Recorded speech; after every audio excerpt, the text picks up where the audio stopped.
Welcome everyone, Riley's Dana here. Today we're going to talk about banking. So this is something that comes up quite a bit. So I'm making this video here to address a very common topic. Let me catch my breath here. Get going live, start adjusting everything. So if you're tuning in, this video is about banking. So this is a very common topic. This video is going to go on our website. We're going to make a new landing page to discuss this issue. So specifically dealing with banking when you have a trust or an estate or a business entity. So we're getting calls all the time, people go into the bank and they're struggling to get their accounts open. And what's frustrating is they're actually doing everything right in a lot of the cases. So here's the steps to go through if you're dealing with the bank. I want to help you avoid hiring an attorney. I know a lot of times they want you to get a letter or something from an attorney, but you shouldn't have to incur more costs to deal with the bank. So the first step is just patience. Now, I serve as the trustee for some clients, so I have this experience firsthand of going to the bank and opening up bank accounts or switching over bank accounts from the name of the other person to my company as trustee.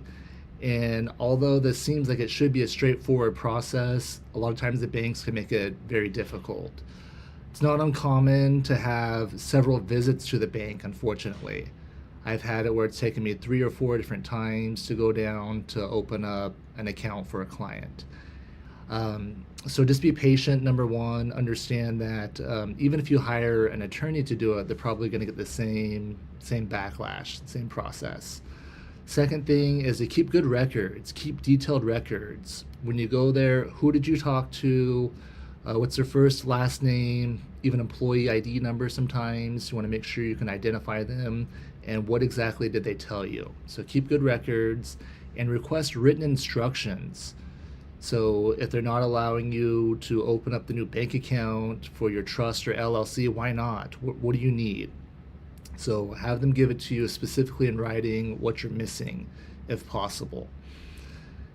Now you want to come equipped with the right documents. That's going to be helpful. So with the trust, the best thing is the trust itself and the certificate of trust. Now, if you're the one that created the trust, if you created the trust for yourself, the trust does not have a tax ID number. It's going to use your social or your spouse's social. If you're dealing with your parents' trust, someone else created it that's passed away or is now disabled, so you're stepping in as the trustee, it will need a tax ID number at that time. So if that's the situation, it's important that you have the right tax ID number before you go to the bank. We have some tools on our website to help you out with that. If you need the tax ID number, you can go to our trustee toolkit. It helps you, describes how to pull that tax ID number. So come equipped. So come equipped with the trust, the legal documents itself, and the tax ID number. And that's usually the best thing, the legal document itself. Now, what's frustrating to me is, I'm hearing reports, clients call me, and a lot of times it's like Friday afternoon on a holiday weekend, and they're trying to close on a house or something, and then the bank is asking for some requirement. They say, just get your attorney to write this letter or get your attorney to do that. But for attorneys to write letters, you're asking for an opinion letter. So in order for us to give an opinion as an attorney, we need to be hired. So if a bank asks you to get an attorney opinion letter, I want you to clarify with them. Say, are you saying that I have to hire an attorney, that it's required to get a legal counsel just to do business with them? And see if they'll put that in writing for you.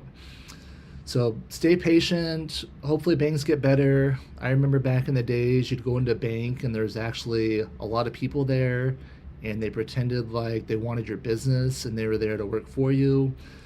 Nowadays, no people, and even when there are, they want you to set an appointment to do anything, so it's frustrating. Hang in there.